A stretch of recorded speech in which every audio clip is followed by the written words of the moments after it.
makes someone difficult? You know, it's a question I get asked all the time, right? I have to deal with this difficult person, this difficult spouse. What is it really all about? It's really all about that you're not getting your needs met, and that somebody is somehow controlling most of the conversation. You have something that needs to be accomplished. And there's all kinds of difficult people, and there's every book on the planet's been written about it. You know, are they a sniper? Do they take shots at you in the meeting? Are they a volcano that they're constantly yelling and screaming, something I was accused of by my children for a long, long time when they were growing up? Are they a silent clam? They refuse to tell you any information whatsoever.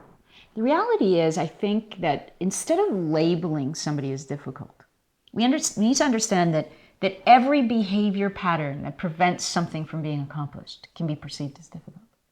But we need to stop for a second and wonder, be curious, what's driving it? And most of the time, we need to understand that human beings need two things.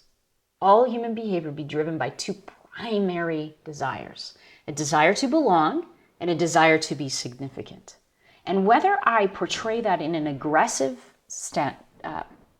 trait in my communication or a passive trait will be based on the story I've told myself about what I get away with.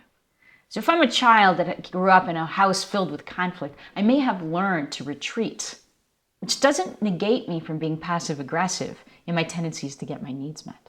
Everyone needs to get their needs met. So here's what I tell people when they're trying to communicate with somebody who believes they're dealing with a difficult person. Number one, no one works with you unless they feel safe doing so. That means that you have to create an opportunity for safety for everyone, safe to be honest, safe to express. If somebody is violently trying to get your attention, you need to hold the line, not react, but simply hold steady. This is where that light switch we talked about is going to become really important. Because as somebody is making you feel vulnerable or you're starting to feel a bit insecure, you're starting to collapse. And remember that Staples easy button for emotions? Well, this is the moment when we need to kind of hold neutrality. That light switch needs to be in the center. So I'm going to hold the line. I'm not going to back up. Because when you back up, you send the message that they're winning. And so if this is a competitive, aggressive personality, they're going to take more space. They're going to keep backing you up until they win at all costs. The goal is to hold the line and ask more questions. Two things people need: a sense of belonging and a sense of significance within that belonging, so within the tribe. What's missing for this person? Do they feel like they don't belong and they're trying to get your attention on it? Or do they feel like they're not getting accolades or acknowledged or recognition enough?